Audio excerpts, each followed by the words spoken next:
Hello, 5th grade. This is the reading for Thursday, May the 14th. And I'm riding in Keith's pickup, so you may hear some road noise, but I'm going to try to get in a few minutes so you'll have a reading for today if you choose to listen to it. We're on page 199, and it's Tuesday, April 11th, 1944. Dear Kitty, my head throbs. I honestly don't know where to begin. On Friday, which was Good Friday, we played Monopoly. Saturday afternoon, too.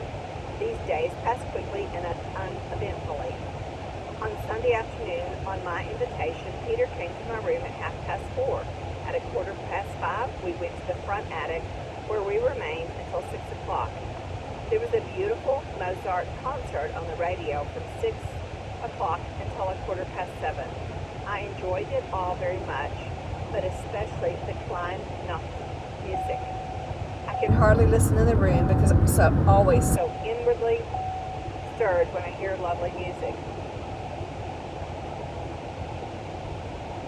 On Sunday afternoon, Peter and I went to the front attic together, and in order to sit comfortably, we took with us a few divan cushions that we were able to lay our hands on. We seated ourselves on a packing case.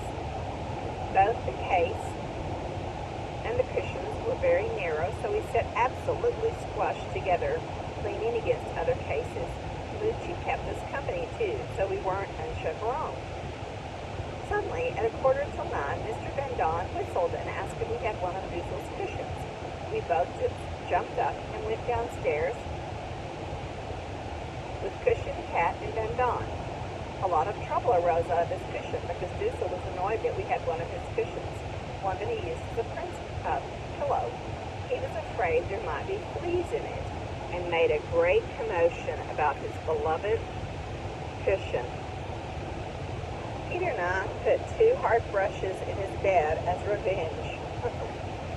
We had a good laugh over this little interlude. Our fun didn't last long. At 9:30, Peter knocked softly on the door and asked Daddy if he would help him upstairs over a difficult English sentence. "That's a blind," I said to Margaret. "Anyone can see through that one." I was right. They were in the act of breaking into the warehouse. Daddy, Van Don, Dussel, and Peter were downstairs in a flash. Margot, Mummy, Mrs. Van Don, and I stayed upstairs and waited. 4 frightened women just have to talk, so talk we did until we heard a bang downstairs. After that, all was quiet. The clock struck 10:15. The color had vanished from our faces. We were still quiet, although we were afraid. Where could the men be? What was that bang? Would they be fighting the burglars? 10 o'clock, footsteps on the stairs. Daddy, white and nervous, entered, followed by Mr. Van Don. "Lights out, creep upstairs. We expect the police in the house." There was no time to be frightened. The lights went out. I quickly grabbed the jacket and we went upstairs. "What has happened?" "Tell us quickly." There was no one to tell us, the men having disappeared downstairs again. Only at 10:10 did they reappear. 2 kept watch at Peter's open window. The door to the landing was closed, the swinging cupboard shut. We hung a jersey round the night light, and after that they told us. Peter heard 2 loud bangs on the landing, ran downstairs, and saw there was a large plank out of the left half of the door. He dashed upstairs, warned the home guard of the family, and the 4 of them proceeded downstairs. When they entered the warehouse, the burglars were in the act of enlarging the hole. Without further thought, Van Don shouted, "Police!" A few hurried steps outside, and the burglars had fled. In order to avoid the hole being noticed by the police, a plank was put against it, but a good hard kick from outside sent it flying to the ground. The men were perplexed at such impudence, and both Van Don and Peter felt murder welling up within them. Van Don beat on the ground with a chopper, and all was quiet again. Once more they wanted to put the plank in front of the hole. Disturbance! A married couple outside shone a torch through the opening, lighting up the whole warehouse. "Hi-yo!" muttered one of the men, and now they switched over from the role of police to that of burglars. The four of them sneaked upstairs. Peter quickly opened the windows. The doors and the windows of the kitchen and private office, swung the telephone onto the floor, and finally the four of them landed behind the swinging cupboard. End of part one. The married couple with a torch would probably have warned the police. It was Sunday evening, Easter Sunday, so no one at the office on Easter Monday, so none of us could budge until Tuesday morning. Think of it, waiting in such fear for 2 nights and a day, because they know if anyone finds them there, then they will be taken to a concentration camp. No one had anything to suggest, so we simply sat there in pitch darkness because Mrs. Van Don, in her fright, had unintentionally turned the lamp right out, talked in whispers, and every creak one heard, shh, shh. It turned 10:30, 11, but not a sound. Daddy and Van Don joined us in turns. Then 11:15, a bustle and a noise downstairs. Everyone's breath was audible, otherwise no one moved. Footsteps in the house, in the private office, kitchen, then on our staircase. No one breathed audibly now. Footsteps on our staircase, then a rattling of the swinging cupboard. This moment is indescribable. Now we are lost, I said, and could see us all being taken away by the Gestapo that very night. Twice they rattled at the cupboard, then there was nothing. The footsteps withdrew. We were saved so far. A shiver seemed to pass from one to another. I heard someone's teeth chattering. No one said a word. There was not another sound in the house, but a light was burning on our landing, right in front of the cupboard. Could that be because it was a secret cupboard? Perhaps the police had forgotten the light. Would someone come back to put it out? Tongues loosened. There was no one in the house any longer. Perhaps there was someone on guard outside. Next, we did 3 things. We went over again what we supposed had happened. We trembled with fear, and we had to go to the laboratory. The buckets were in the attic, so all we had was Peter's tin waste paper basket. Van Don went first, then Daddy, but Mummy was too shy to face it. Daddy brought the waste paper basket into the room where Margaret, Mrs. Van Don, and I gladly made use of it. Finally, Mummy decided to do so too. People kept asking for paper. Fortunately, I had some in my pocket. The tin smelled ghastly. Everything went on in a whisper. We were so tired. It was 12 o'clock. Lie down on the floor and sleep. Margaret and I were each given a pillow and 1 blanket, and Margaret lying just near the store cupboard and I between the table legs. The smell wasn't quite so bad when Mom was on the floor, but still, Mrs. Van Don quietly brought some chlorine, a tea towel over the pot, serving as a second expedient. Talks, whispers, fear, stink, flatulation, and always someone on the pot. Then try to go to sleep. However, by 2:30, I was so tired that I knew no more until 3:30. I awoke when Mrs. Van Don laid her head on my foot. For heaven's sakes, give me something to put on, I asked. I was given something, but don't ask what. A pair of woolen knickers over my pajamas, a red jumper and a black skirt, white oversocks, and a pair of sports stockings full of holes. Then Mrs. Van Don sat in the chair and her husband came and lay on my feet. I lay there thinking until 3:30,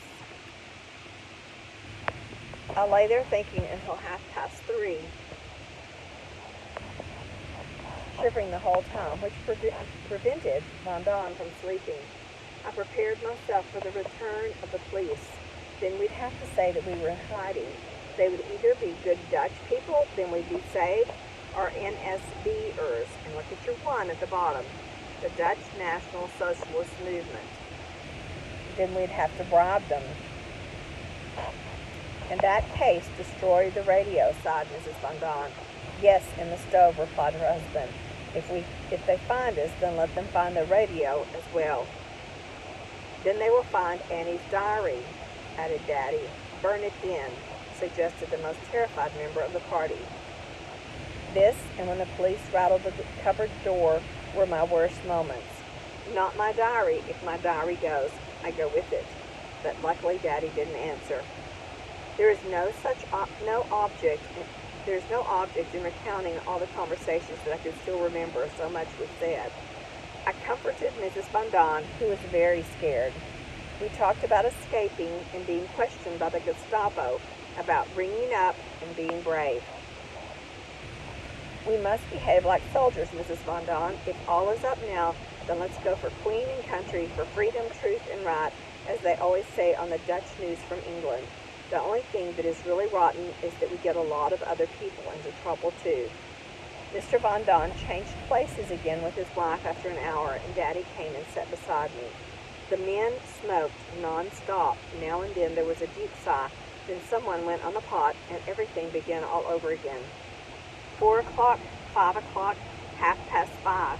Then I went and I sat with Peter by his window and listened, so close together that we could feel each other's bodies quivering. We spoke a word or two now and then and listened attentively. In the room next door, they took down a blackout. They wanted to call Kufus at 7 o'clock and get him to send someone around. Then they wrote down everything they wanted to tell Kufus over the phone. The risk that the police on guard at the door or in the warehouse might hear the telephone was very great, but the danger of the police returning was even greater. The points were these. Burglars broke in. Police have been in the house as far as the swinging cupboard, but no further. Burglars appeared disturbed, forced open the door in the warehouse and escaped through the garden. Main entrance bolted. Kraler may have used the second door when he left. Must have used the second door when he left. The typewriters and adding machine are safe in the black case in the private office. Try to warn Hink and fetch the key from Ellie, then go and look around the office on the pretext of feeding the cat. Everything went according to plan. Kufus was phoned. The typewriters, which we had upstairs, were put in the case. Then we sat around the table again and waited for Hink or the police. Peter had fallen asleep, and Mrs. Von Don and I were laying on the floor when we heard loud footsteps downstairs. I got up quietly. That's Hink. So they're thinking like, one of their helpers was coming in downstairs. No, it's the police, some of the others said. Someone knocked at the door. Meep whistled. This was too much for Mrs. Von Don. She turned as white as a sheet and sank limply into a chair. Had the tension lasted 1 minute longer, she would have fainted. Our room was a perfect picture when Meep and Heath entered. The table alone would have been worth photographing. A copy of Cinema and Theater, covered with jam and a remedy for diarrhea, opened at a page of the Dancing Girls, 2 jam pots, 2 started loaves of bread, a mirror, comb, matches, ash, cigarettes, tobacco, ashtray, books, a pair of pants, a torch, toilet paper, etc., lay jumbled together in variegated splendor. So they just had all those things piled on a table. Of course, Hink and Meep were greeted with shouts and tears. Hink mended a hole in the door with some planks and soon went off again to inform the police of the burglary. Meep had also found a letter under the warehouse door from the night watchman, Slater, who had noticed the hole and warned the police, whom he would also visit.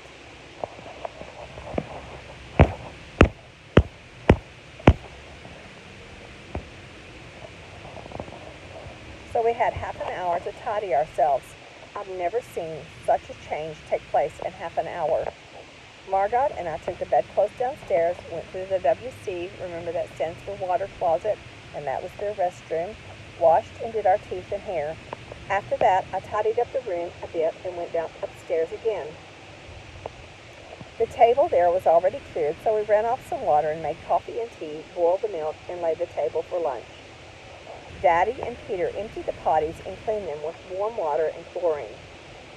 At 11 o'clock, we sat around the table with Hink, who was back by that time, and slowly things began to feel more normal and cozy again.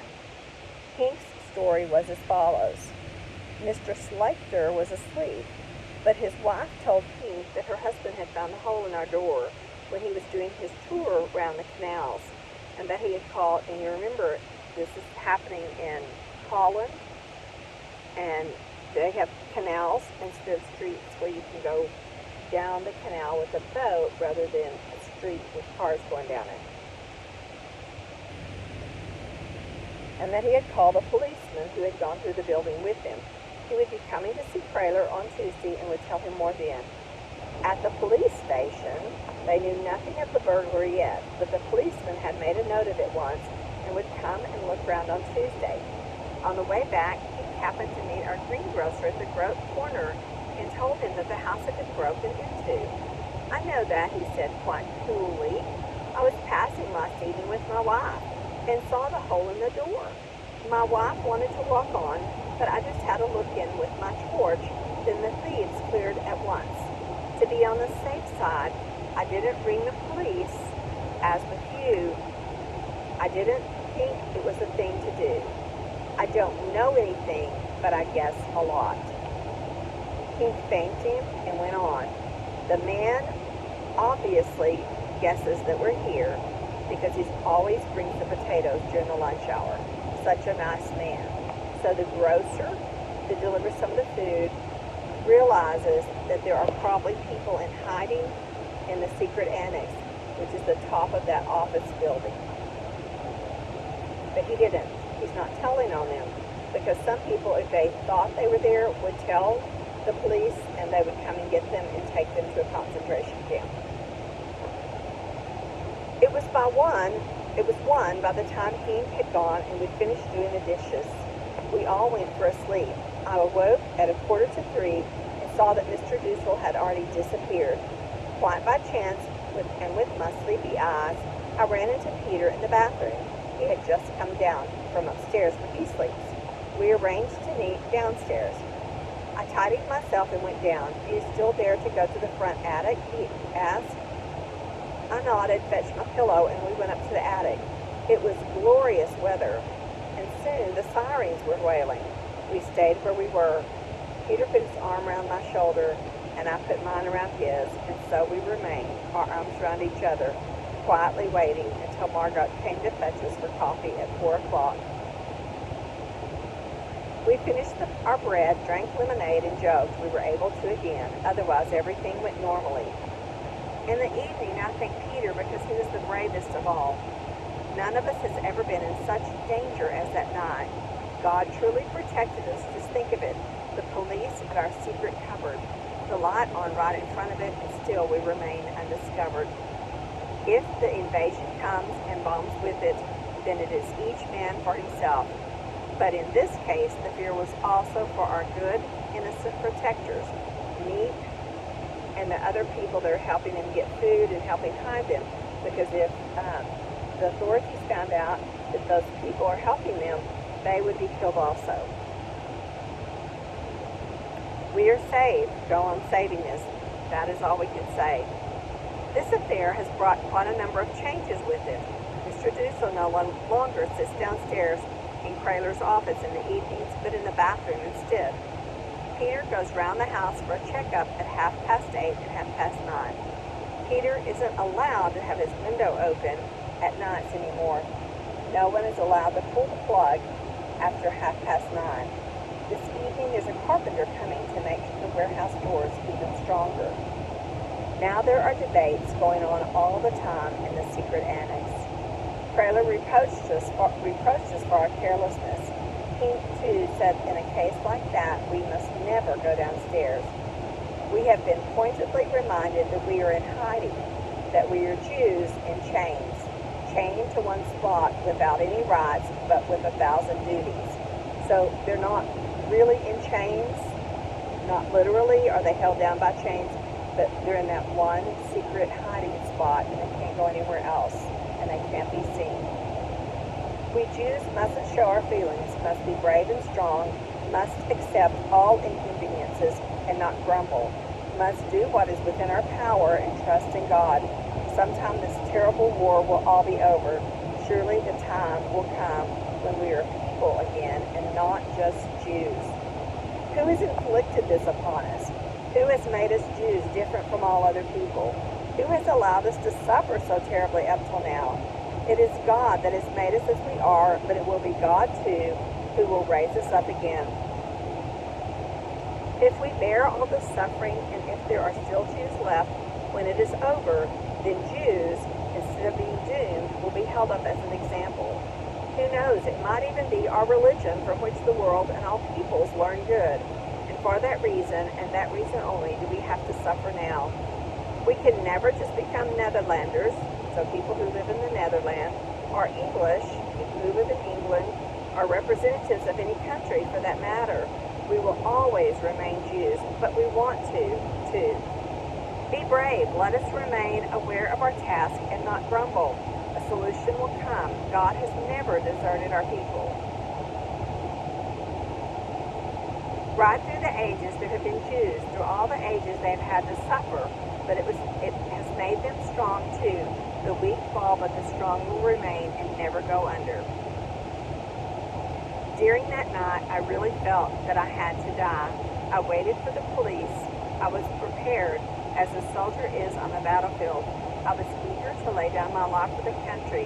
But now, I've been saved again. Now, my first wish after the war is over, that I may become Dutch. I love the Dutch. I love this country. Dutch people live in Holland, and that's where Annie and her family, first Annie and her mother went there when things started getting bad in Germany, and her dad had to come there also, trying to seek protection from the people who wanted to get rid of the Jewish people. I love the Dutch, I love this country, I love the language, and I want to work here. And even if I have to write to the Queen myself, I will not give up until I have reached my goal. I am becoming more independent of my parents, young as I am. I face life with more courage than money. My feelings for justice is immovable and truer than hers. I know what I want. I have a goal, an opinion. I have a religion and love. Let me be by myself, and then I am satisfied.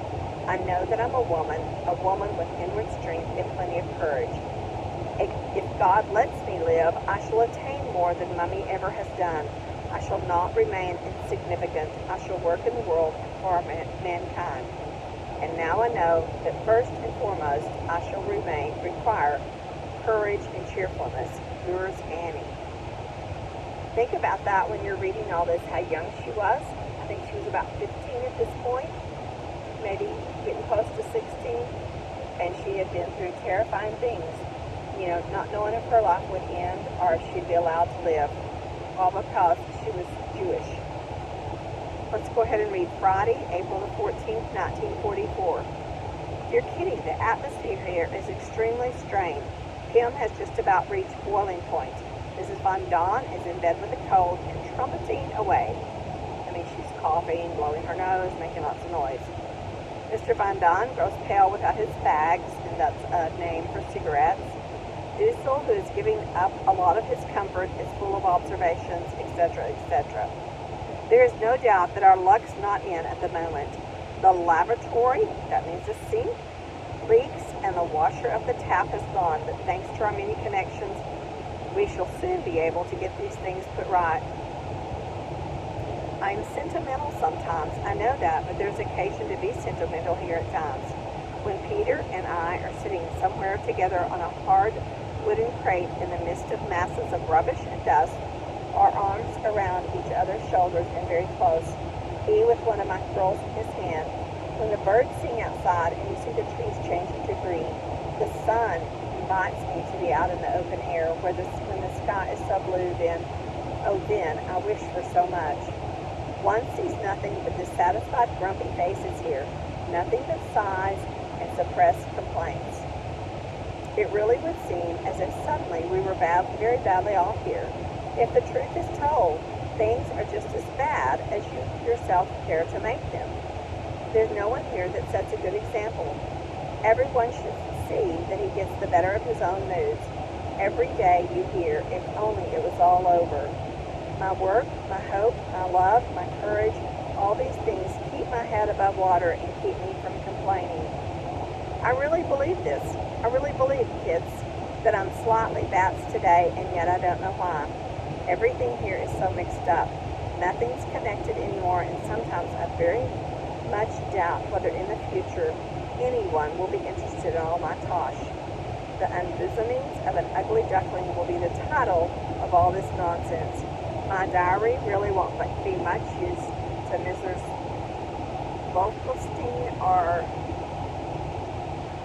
Brandy, and that would be two members of the wartime Dutch cabinet in exile in London. So the Dutch cabinet would be part of Holland's political leaders during this time. Yours, Annie. I'm going to stop there, and then I'll read another reading tomorrow. And I don't know how far we're going to get in this book. I don't know if I'm going to try to finish it, but I'm not sure when the school will be picking up your books. If you want to read ahead, go ahead and read ahead so you can find the ending of what happens to Annie.